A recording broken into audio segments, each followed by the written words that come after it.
Gesù disse: se tu conoscessi il dono di Dio e chi è che ti disse dammi da bere, tu stessa me ne avresti chiesto ed egli te ne avrebbe dato dell'acqua viva. Signore, tu non hai nulla per attingere e il posto è profondo. Da dove avresti tu dunque quest'acqua viva?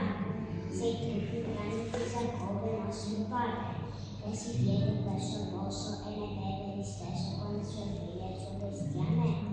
Chiunque beve di quest'acqua avrà di nuovo sete, ma chi beve dell'acqua che io gli darò non avrà mai più sete. Anzi, l'acqua che io gli darò diventerà in lui una fonte d'acqua viva che scaturisce in vita eterna.